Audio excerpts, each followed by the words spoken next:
so misery, it's no mystery.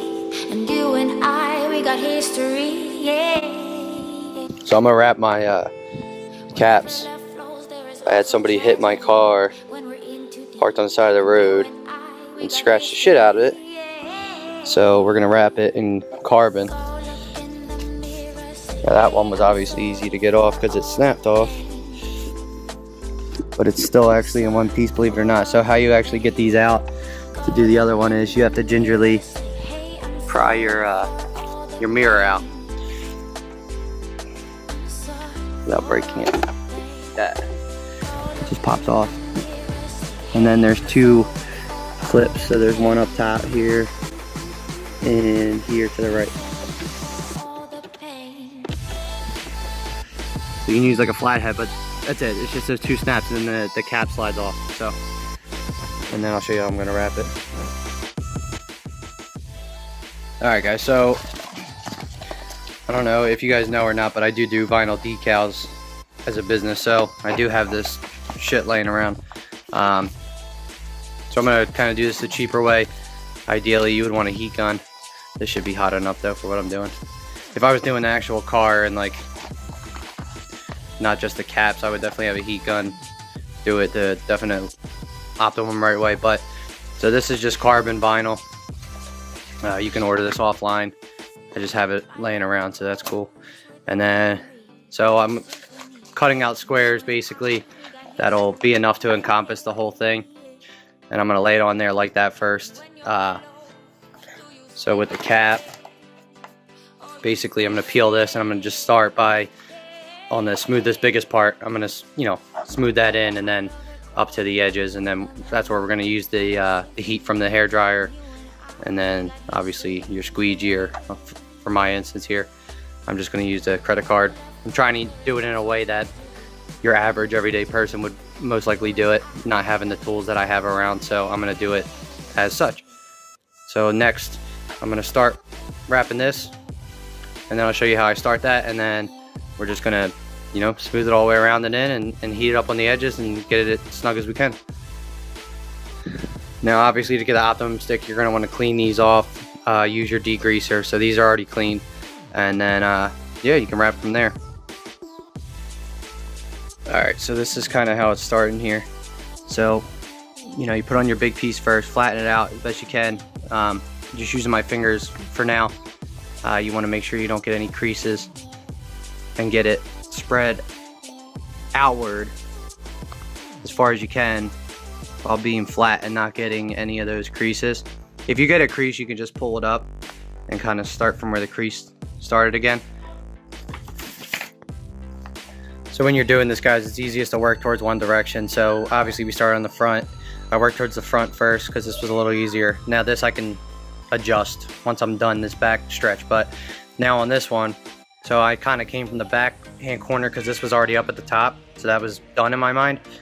And now I'm moving in one direction, so I'm heating up and I'm squeegeeing and stretching in this direction, going down.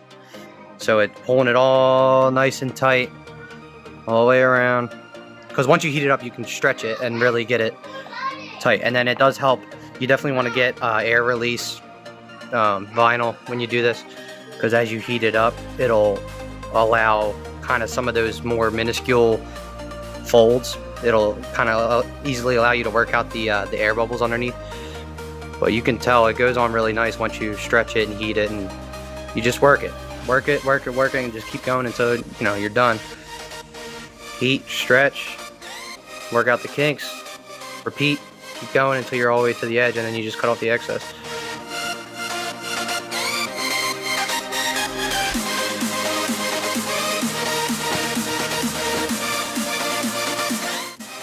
Alright guys, so I got my wrap job done.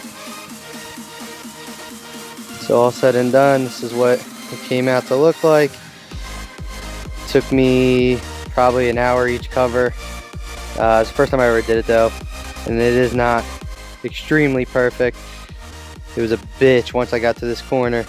But basically what I did is at this corner here, pretty much to get it as best as I could, I got it to a point where, you know, everything was taut all the way up until this piece here, and there was a little bit hanging off. Then what I did was I put a slit in it, right, with scissors, so that it could, you know, one side could come down and under, and then this side could overlap. So that's kind of what we did here to get it as tight as I could. That's pretty much as good as you're gonna get it, I think. I mean, unless you're like a professional rapper and you just know those tricks. But also it depends on the vinyl you're working with too. This carbon vinyl is a little bit thicker than typical vinyl. Doesn't want to bend the same ways. Plus, if you try to stretch it too much, it will break because it is a little more brittle. But I mean, they look good enough for me. So to put them back in, these two slots here are where your little nipples here are going to go in. I might need to cut this one back a little bit. But and then obviously these other two holes in the back there, and then this will wind up going like up and under in here. That's where those two snaps will go.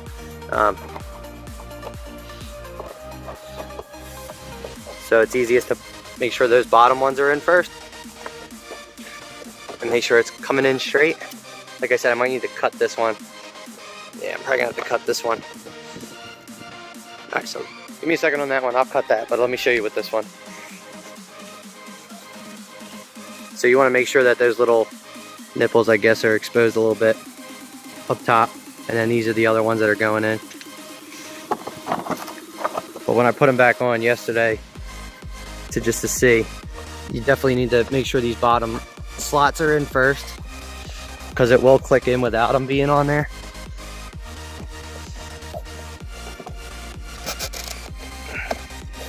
Alright, let me put the phone down. I can't do it with one hand. Alright guys, that's what it looks like done. So like I said, it's not like perfect as if you were to order these caps from like a professional person, but for it having been my first time, it's not too bad. Wound up coming out halfway decent. So yeah guys, that's how you wrap your caps. Like I said, some retard hit this side, so that was kind of what warranted this.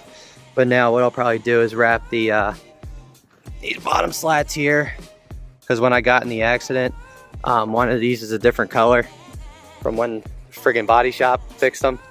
And then I'm probably gonna do a carbon outline of this as well. Maybe I'm gonna do it and see what it looks like and see if I like it. But yeah guys, so that's how to wrap your caps and put it back on. So I'm gonna cut this one and get that back on, and I'll show you the finished shot. All right guys, both on. So that's kind of how this one came out. So after I put them on, I'm probably gonna go back with my, my little card here, heat this up just to flatten this out. I forgot that this was exposed. I didn't flatten it out best I could while I was still off the car, so I'm gonna have to come back and do that. But I'm happy with how they turned out for it being my first time. Probably did it for shit less than 10 bucks. So, and then I took them off and did it in the comfort of my house, sitting in front of my TV. So I think it gave the car a nice look. So we'll do the front and then the back tail lights, and should bring it all together. And then eventually, you know, inside the engine bay will be carbon stuff. So with the hood up, it'll pull it all together. So I'm happy with it. Wasn't gonna go carbon, but it's a cheaper fix than buying new caps, so why not?